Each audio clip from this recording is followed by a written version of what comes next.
Hey, welcome back to the State of Love and Trust. It's episode 311. This week we're talking about the new film, Montana Grind. It's a 12-year journey documenting the creation of dozens of skate parks across Montana, built by Jeff Ament's Montana Pool Service, Montana Skate Park Association, and many others. And it shows how important these skate parks and skateboarding is to young kids across rural and native communities. So, join us for a conversation with its director. Hi, I'm Danilo dos Reis, director of Montana Grind, and this is State of Love and Trust.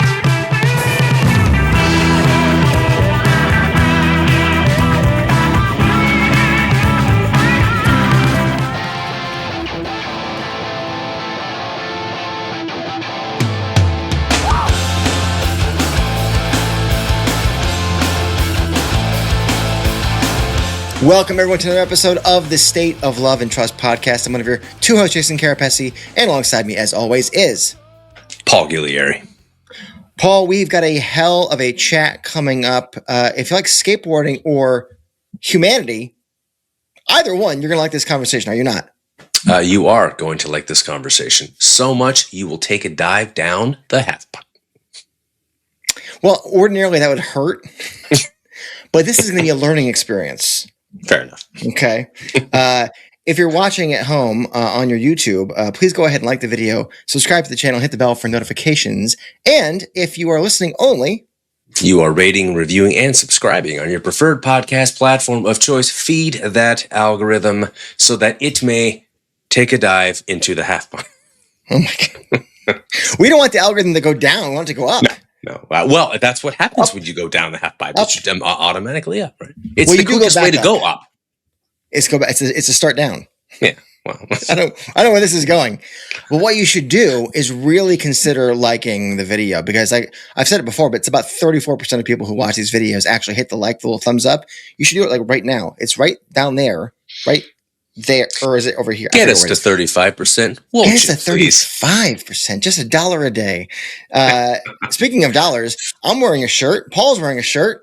They help support the show. They're at the Pod Shop, and the links are below if you're interested in helping to support the show. Patreon as well, a great community over there. So lots of cool stuff to help us. But really, if you want to help other people, is to watch the film by the man who is our guest today, who is Mr. Danilo dos Reis.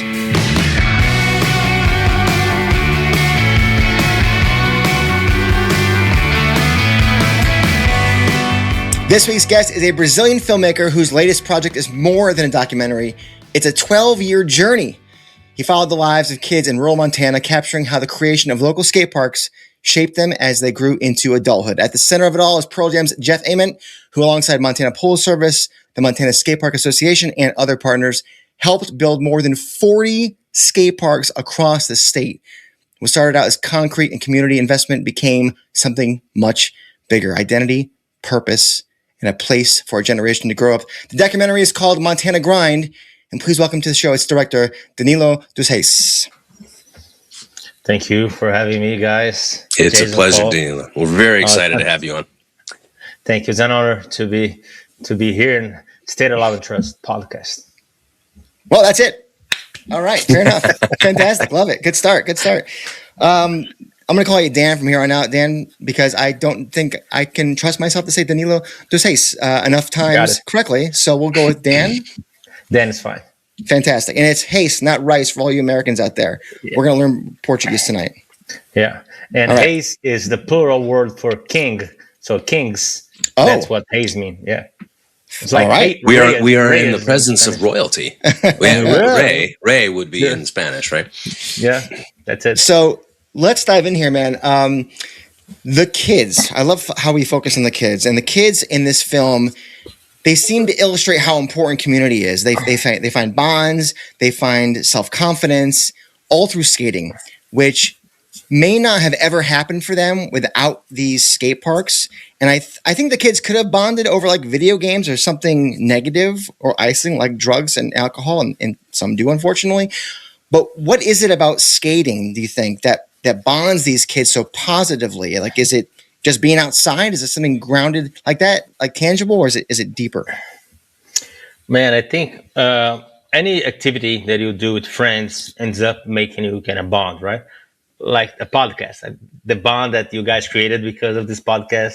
There's nothing that compares to this, right? But I think that what makes skateboarding really special, is that involves a lot of pain. You fall and it hurts because you fall in the concrete, and you have to try again. And when you have your friends together trying that, falling together, getting up together, hurting themselves together, giving hints to each other to avoid the pain, that creates something special, something that comes with the resilience amongst friends. And when one of the friends wants to give up, the other doesn't let him give up because they want a partner to skate.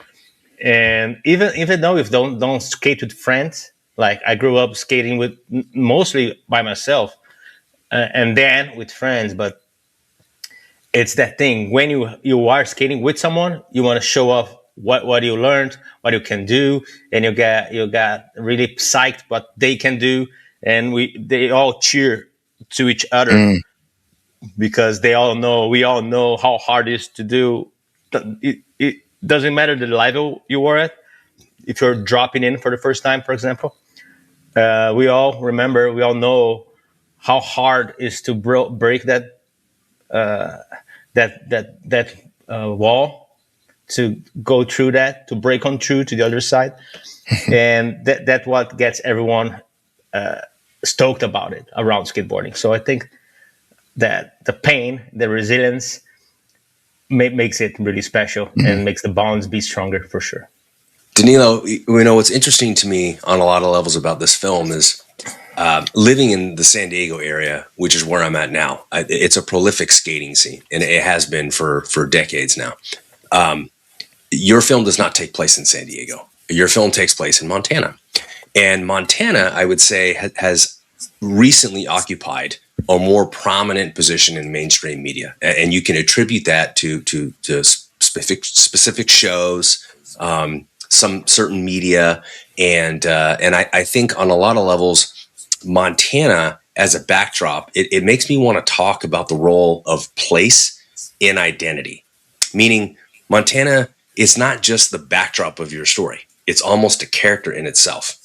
So what is it about a place, specifically this one, that can shape who we become?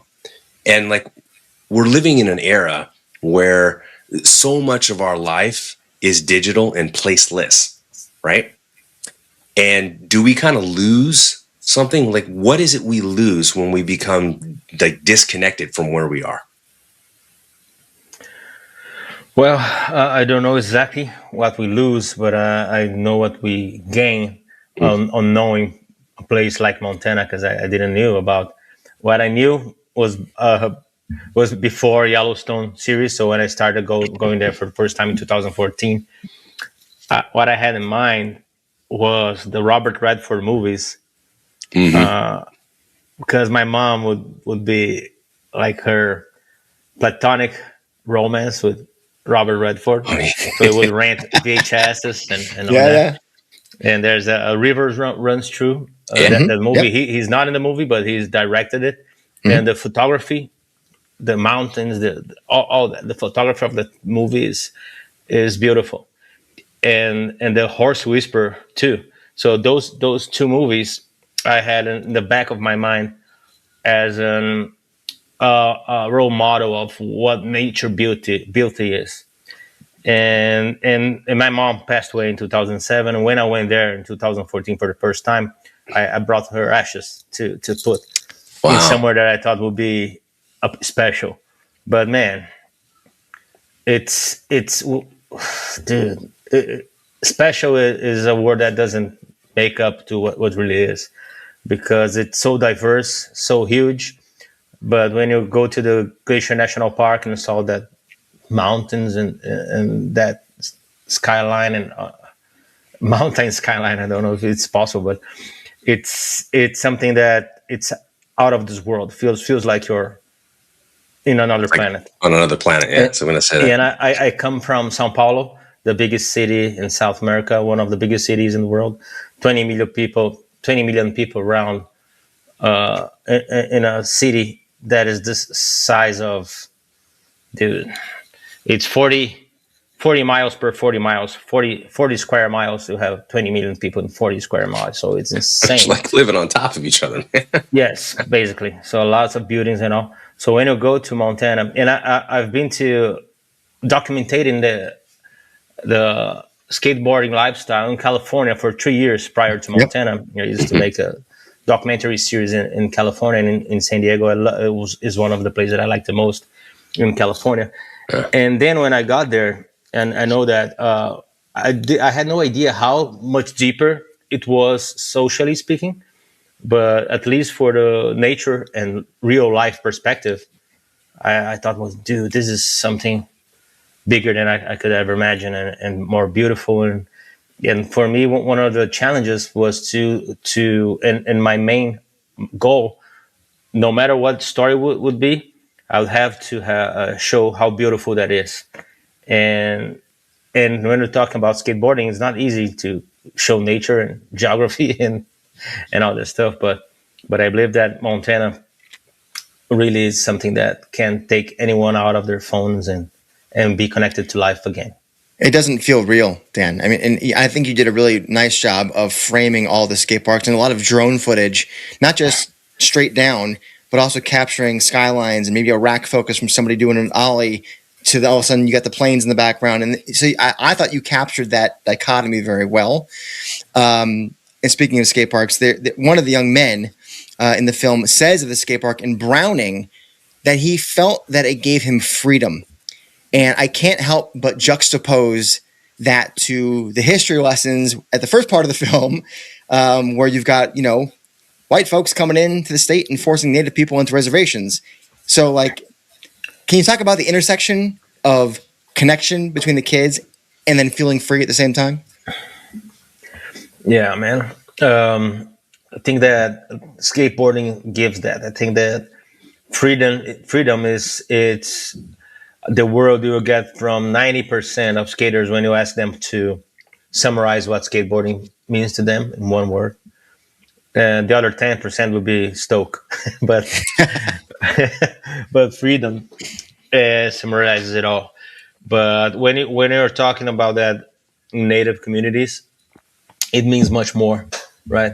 And I guess that for that guy that said that, JC, he's the best example of the best outcomes you can have by skating.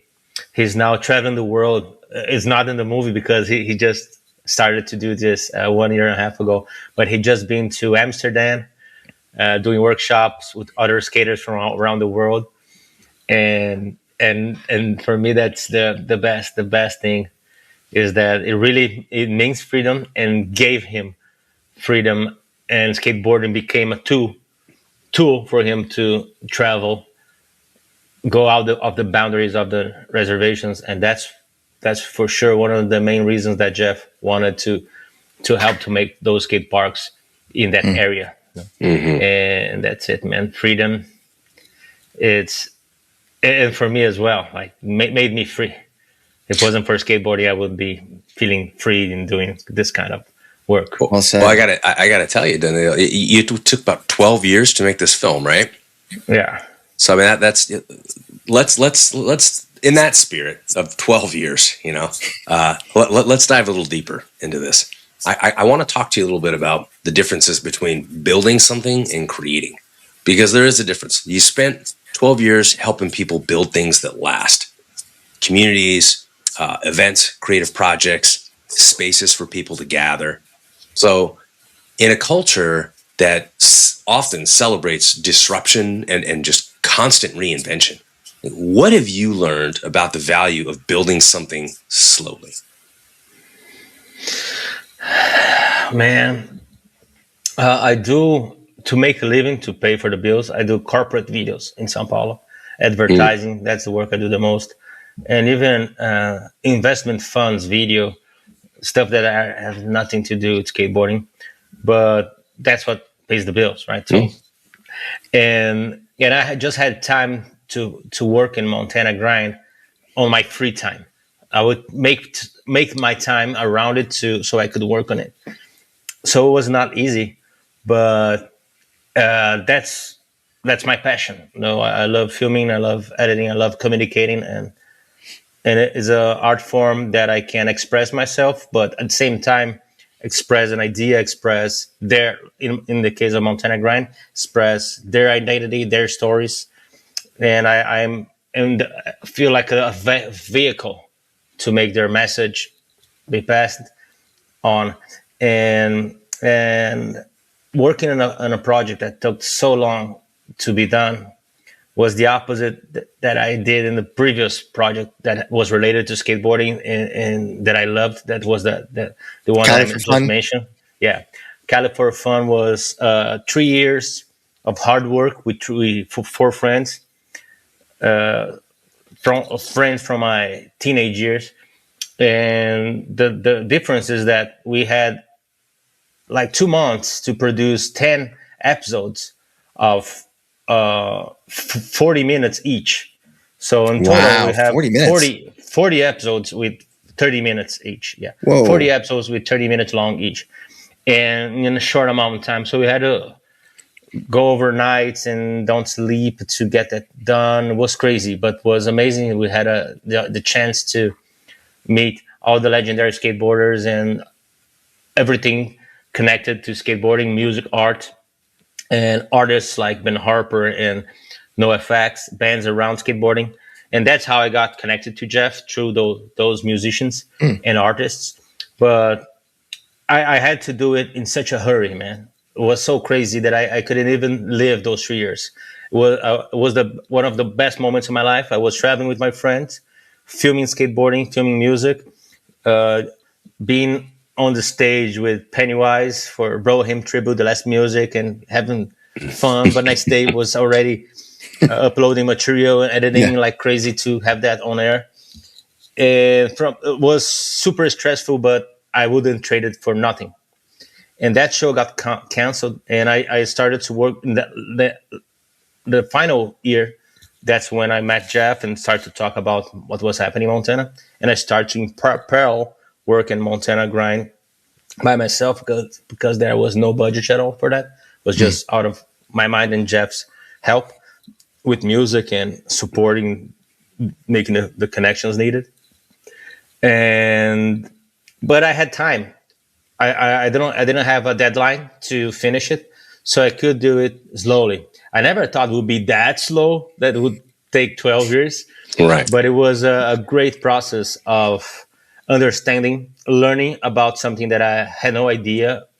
I thought that I knew about it when I started to do it. I thought it was easy to learn what was happening, that was easy to learn what Jeff was building skate parks and other people were helping the skate park association. And so it should be easy. But as soon as you go deeper and you go to those communities and you understand that it's not simple, not easy, and I knew nothing about it. What I thought I knew wouldn't even scratch the surface of how deep the story could be. And then it was a learning process. So I had to take my time, understand, had a bigger picture of what's happening, go to all the skate parks around Montana that was being built at the time. And it just kept happening. They kept being built. Every year there was a brand new opening. So I believe in those 12 years, I just didn't went to Montana in 2020. So it naturally evolved. The pandemics made the project be longer, so I could get those kids after they grew up and had their own kids and all that. But naturally that happened. It was something that wasn't planned, and I put so much effort, and it was so good to put that effort because I could like make a painting. Like you can look at the painting and see that you can do another layer to get a different color here and there, and you get more pieces to the puzzle you're putting in. So at the same time, it's hard because you have to make that fit in 1 hour, or the painting fit in one frame. Had to get rid of a lot of stuff, and that was a hard part to get to not use a lot of great stuff like the big Sandy event or other parts. But overall, it was a great chance to express myself with no deadlines, with no brand, with no sponsor, no one wanting for a result, for a product, for anything, because I felt free. I felt a project of freedom, just to express how I felt that would be, alongside Jeff, that would always give me his inputs and all, but he was aligned with me about the how we did not have rush to tell that story, for sure. I think it worked out So that way, Dan, because by allowing yourself to kind of have a long runway, you see the stories develop, which for me is kind of the story, to see how these things can affect people over the long term. And you see it at the end of the movie with some of these kids have kids, and you wouldn't get to see the cycle, the generational, ending the generational trauma that some kids had and starting a new generation of whatever the opposite of trauma is. Paul, you can help me out with a good word here. What's the opposite of trauma? Goodwill. You know what I mean? I know what you mean. Good juju. Stoke, exactly. There you go.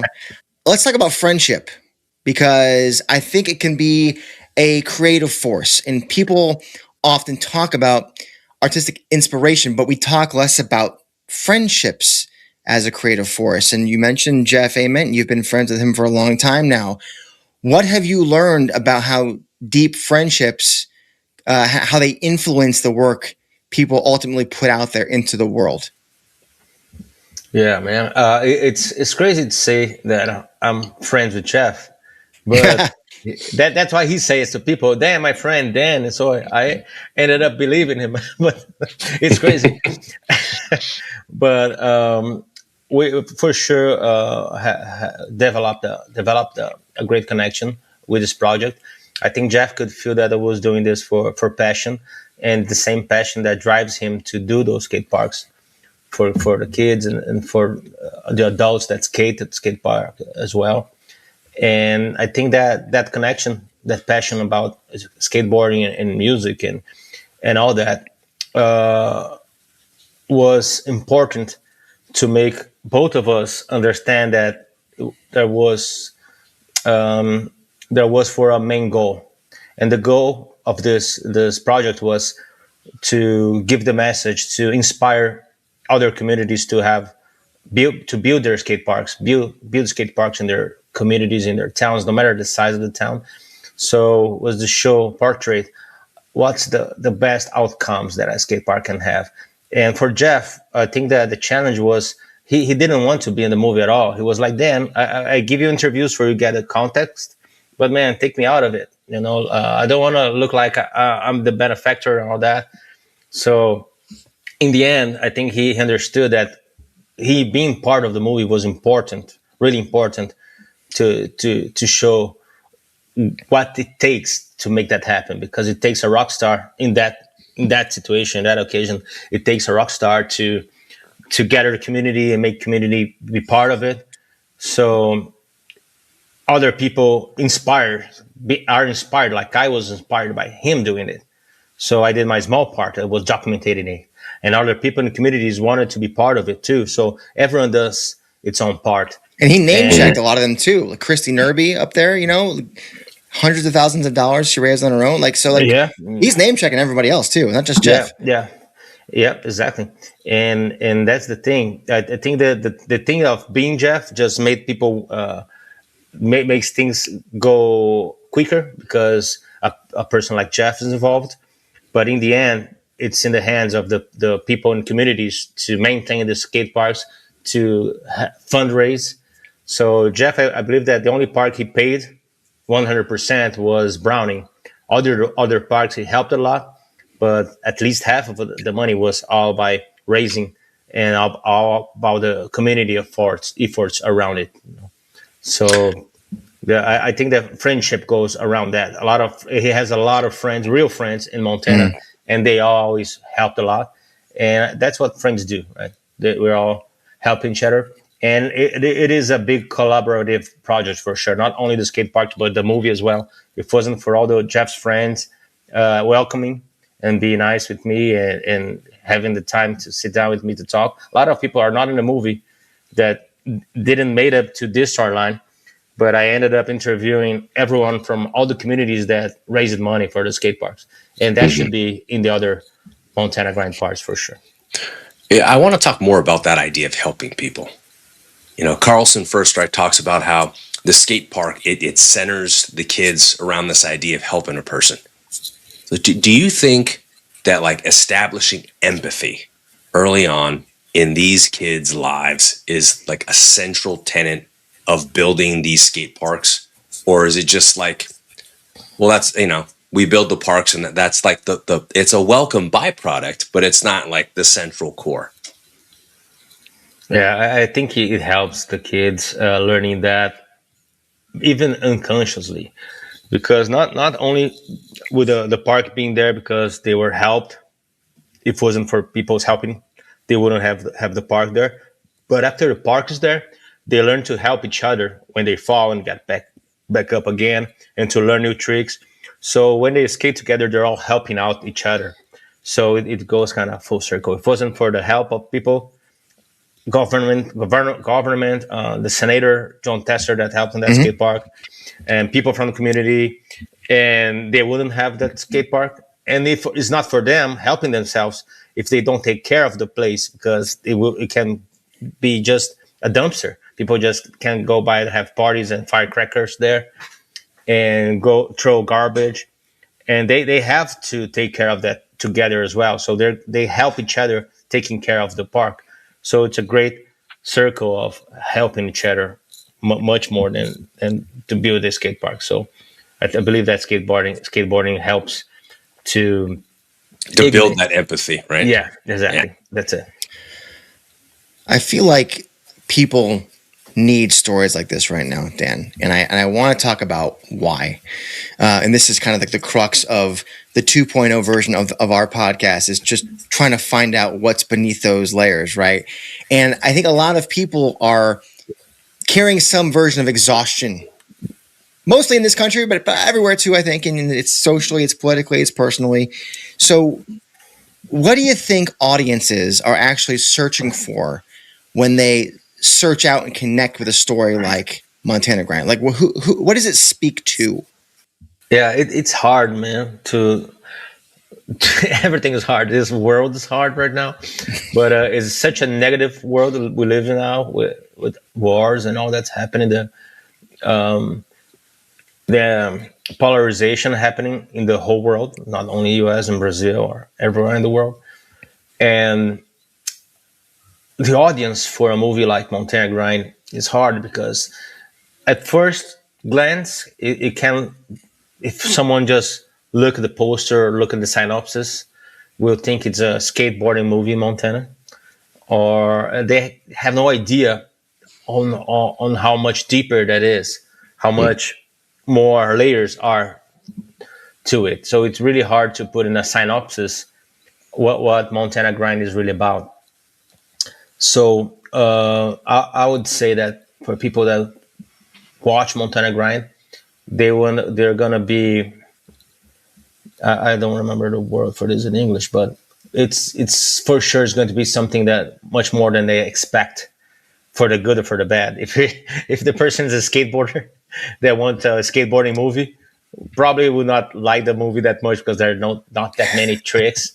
There are a few ones, but not that many tricks. Yeah. But if it's a person of a community or a regular person, like my dad would tune in it and watch it, he would be like, wow, it's something wider, something bigger than I thought. It's not just a skateboarding movie, and not a movie about Montana, not a movie about skateboarding. So it's hard to talk about the right audience for Montana Grind. But I believe that one of the things that made we cut and edit the first cut we had, the first movie we had in 2008, was exactly that, making a movie approachable for a wider audience. Right. That anyone could watch it, because the first version was more like a skateboarder driven movie. Well, I'll tell you, Danilo, I don't skateboard.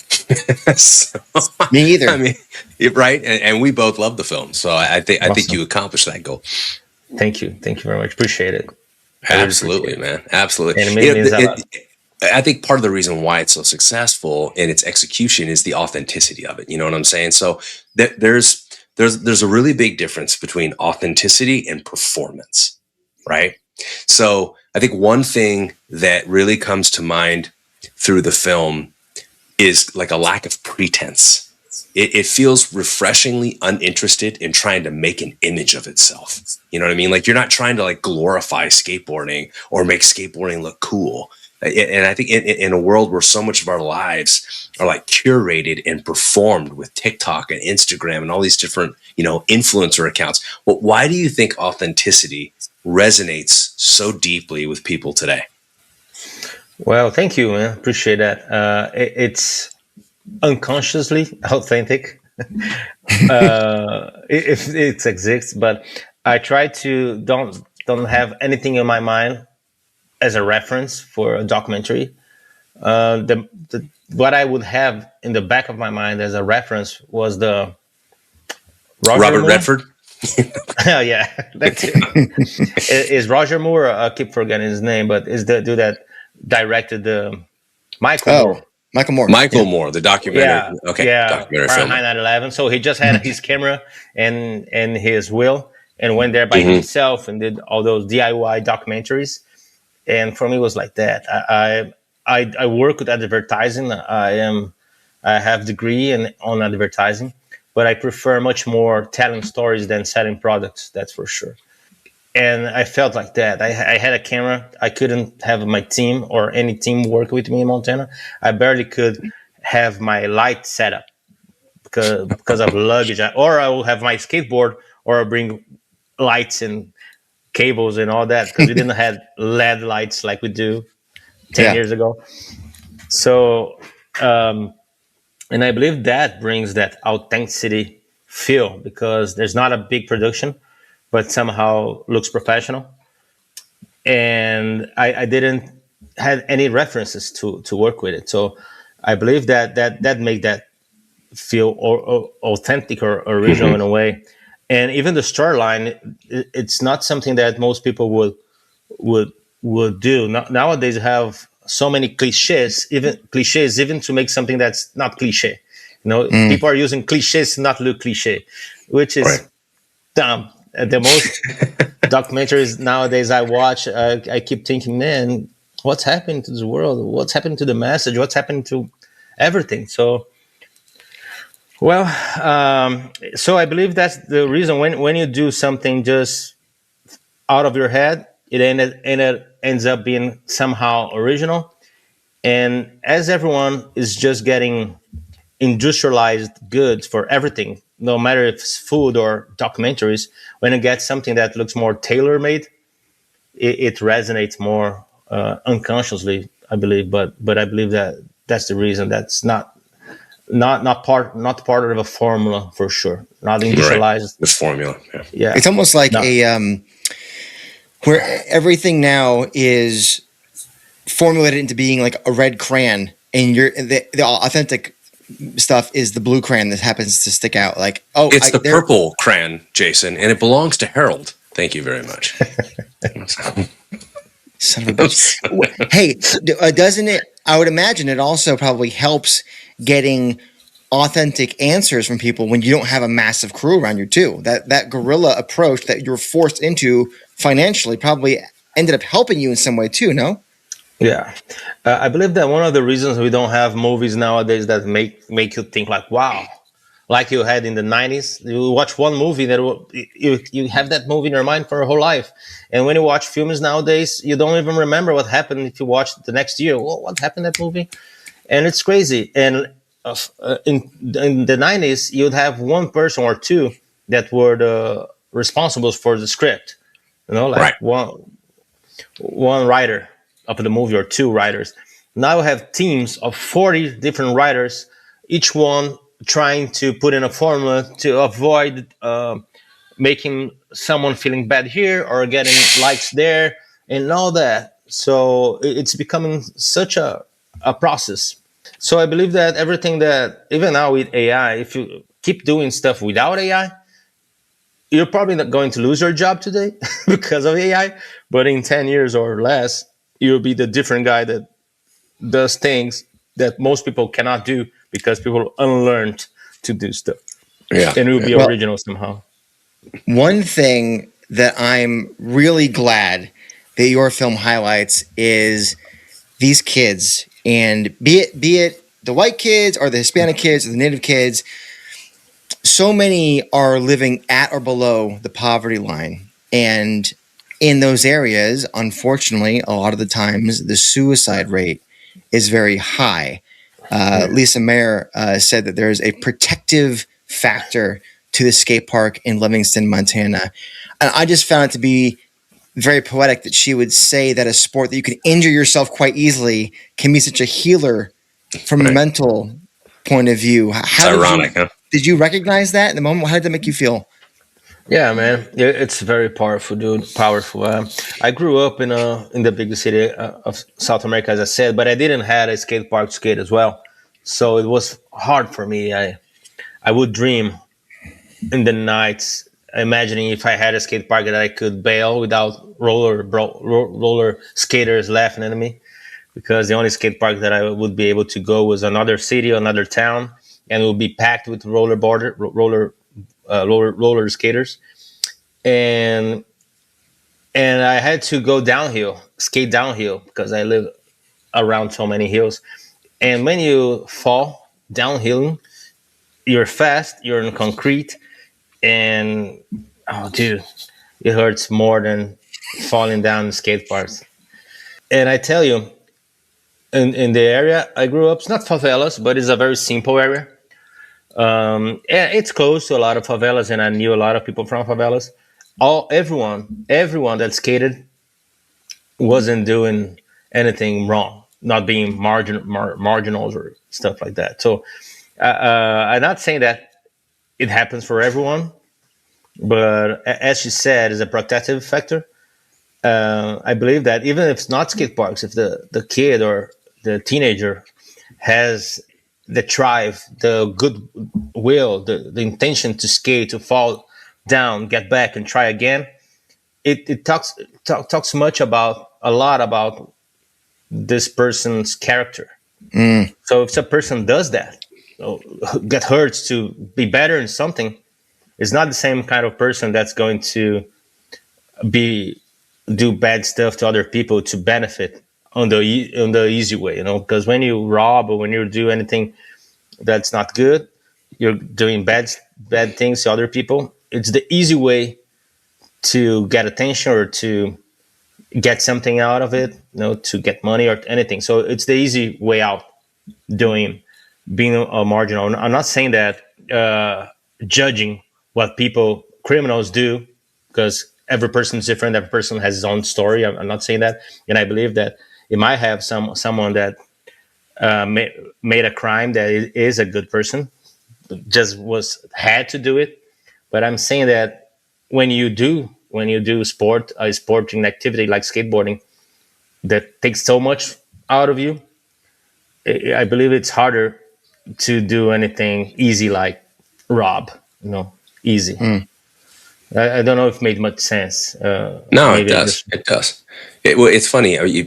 It's like the trajectory of a person, and being put in a situation where you're passionate about something, and it creates this protective layer on a literal sense. And the irony Jason pointed out of like you're literally like doing flips and you can break your neck at any given time, and yet you're more protected there than you would be, in other areas of society.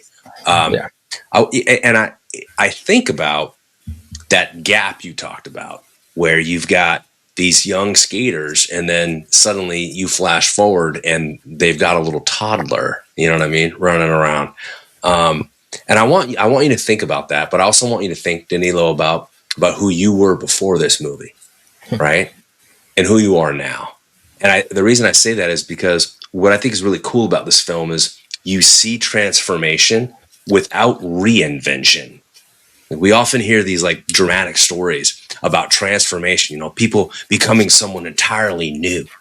Places too, right? Places too. But Montana Grind, I think on a lot of levels, it feels more like a story of people becoming more fully themselves. So I'm curious, now that you're looking at this project more in the rear view, have you come to believe that growth is less about reinvention, like reinventing yourself into someone new, and maybe it's more about remembering who you are? Yeah, man, that's very well put. Yeah, it's a great interpretation you had. And I think it's about that. You see, and no, I don't want to give spoilers, but when they say in the ending that the skateboarding can make you a better person, goes in that direction, a better person, a better version of yourself with yourself. You're not going to be a rock star or a professional skateboarder, but because of that resilience that we've been talking, you become people that tries harder anything in your life. And I think that for sure makes you a more strong and well-intended person in your life. And I think it's about that. Those kids, none of them become have a turnout in their lives and things like that. But they keep going, and skateboarding keeps them growing. And some of those kids I filmed for the last time in 2024, and I just met them again in those screenings now 2 years later. So JC is doing great. He's traveling around, and but a few of them, or one of them, is not doing so well right now again. But the thing is, it's never ends. The story never ends. No. So it was the first chance he got to watch Montana Grind in those screenings. He didn't even knew he was a big part of the movie. We did interviews here and there, and he didn't know how important his story was to the movie. And to see him again after 2 years, since 2024, and he wasn't in a great place, I was kind of bummed. Like, wow, man, like life is a roller coaster. So he kind of talks about it in the movie, like, yeah, it keeps being sad here and there, but skateboarding helps him. And now he looks like he's kind of in a low point, but just for seeing him, to watch the movie and see himself being a better version of what he was, remembering who he is. Right? Yeah, exactly. Exactly that. Remember who he is. So after the movie, he had a whole new glow. He was the same from 2 hours before the movie, but he had this whole new glow, and he was like, "Oh man, yeah, that's awesome! Oh, dude, thank you. I have to lose my belly and be back skating. I haven't skated in a while, but yeah, that's awesome." And I've been talking to him since then, like 2 weeks ago, and he's been stoked about it. He's setting up a new board, so it comes and goes sometimes. It doesn't mean that it's going to press the button and your life's going to be better, and that's it. It's a formula for having a better life. Just skateboarding that all magically will work out. But to see that in some examples that we have in the movie, the roller coaster keeps going on, and the movie can help them to see themselves again, connecting to who they really are, and put them up again. I think that's one of the greatest outcomes that I didn't saw coming. I had no idea that it could happen, and I'm stoked with that. And it goes exactly in the same direction that you were saying, that it just makes them a better self. I think. I mean, honestly, I'm not. You don't have to reveal who that is you're talking about, but I think I may have know who it is. But if you're somebody like Toby, for example, who you see him grow up, and then you see him have his 2 kids, and I swear to God, when he's riding with his son, and his son looks right into your lens, and I've never seen a kid happier in my life. If you're Toby at some point and you're feeling down, go back and watch that clip again, because that'll give you all the inspiration you need to get back on the horse. Like, exactly. Look at that joy and that generational joy. That was everything to me. That was the perfect button for the story, great and that's what I'm left with. When I'm curious about others who watch this film, I think it's like the big ending question. I think is that, what question do you hope always stays with those who watch this film, Montana Grind. Not what they remember, but what do they continue thinking about days later? They just won't escape them. Good question, man. Well, I guess there are two. What if do we have enough skate parks around? And the other one, can I do something for having a new skate park around? And the other one, should I go back skating or should I start skateboarding? That would be a good question, because I've there was some colleagues that were filming the event in Big Sandy, and they watched the movie, and so in the final day of Big Sandy event was gone. It rained a little bit, so the skate park in Big Sandy was completely empty. So I was going around to leave the town with my wife, and I just drove by the park just to see if there was anyone skating, and there were 3 colleagues that were filming the event. They didn't work with me, but I knew them. I saw them filming stuff. They were trying to learn skate, helping each other to learn, like first time skating. And I was like, and I just put my head out of the window and said, "Yeah, that's it." And they were in their early 30s, and I think that's the beauty. Oh, that's young. Yeah, that's young. But it's not the age most people think that they can start skating. Yeah.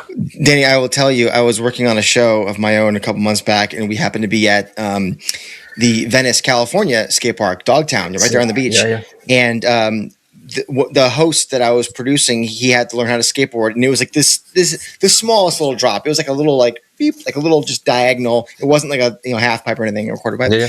And he goes, "Jason, come and try this." And so I was gonna drop in, essentially just float down this hill. I was about to shit my pants. I couldn't believe it was so scary to try and drop. I was like, I can't do it.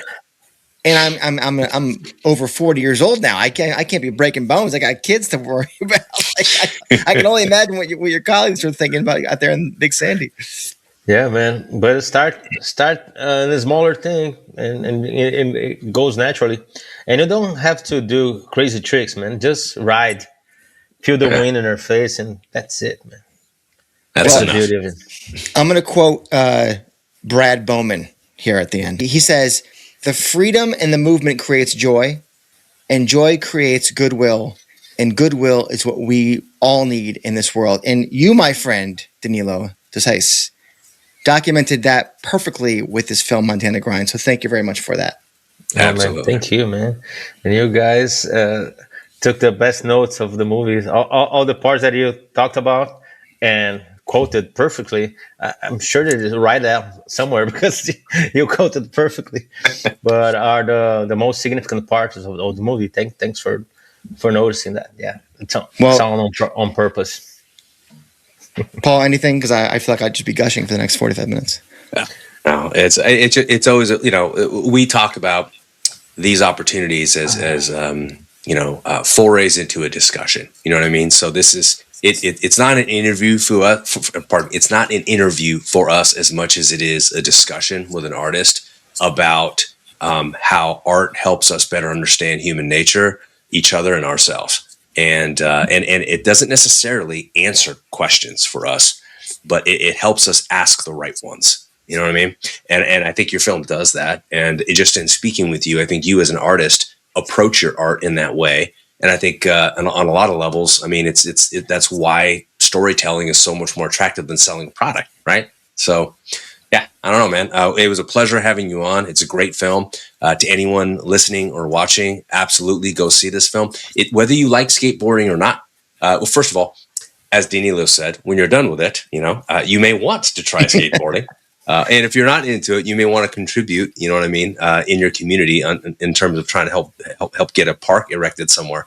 But even if that's not your jam, this is just a great, beautiful human story about community and what is possible when people come together around an idea that they're passionate about that ultimately benefits everyone. And I think, how does that not speak to all of us, right? So, thank you, man. And dude, you asked something, and I talked it too much. Sorry, I keep No, going. that's the whole point. They don't want to hear us. But you asked something that I forgot to answer in the middle of the other question that I think I wanted to point out, because I think Okay. it's important. What I learned, right, from the story from Yeah, them. yeah. And what I did learn when I was talking to JC, I was trying to get him emotional, because he was so centered about freedom and the stoke of skating. And I was like, yeah, man, but did it affect your life? Like, really? Did it change? Did you had an example of times you were in dark times, or a skateboard made you feel better? Things like that, just to talk to him into that maybe touchy subject. And he said, oh yeah, no, man, it's all good. Skateboarding's great. Yeah, it changed my life. And he did a pause, and he said, did it change yours? And then I was like, oh, Yes. I started crying. Oh wow! I started crying. So I was trying to make him cry, and he made me cry, just reversing the question. So I never thought about it, and when I thought about it, I was trying to portray them as being different, as being people that are having their lives changed by skateboarding. When in the end, I am the kid having my life changed by skateboarding. So we're the same. And I learned that we're the same as them, as the legendary skateboarders in California that happen to be in Montana, as you guys that doesn't skate and feel the love and for the art, for the music, and the passion drives you. No, the passion drives you. Yeah. You're doing this for passion. So we're all the same. So that's where I learned. No matter if I'm a dude from peripheral east side of Sao Paulo, or the kids in native reservations in Montana, Wow. or you guys, or a rock star in a little band called Pearl Jam. We're all the same. And that's what I learned for sure in this project. That's awesome, man. I love it. Danilo dos Reis from Sao Paulo. It's called Montana Grind. Thank you, sir. Thank you.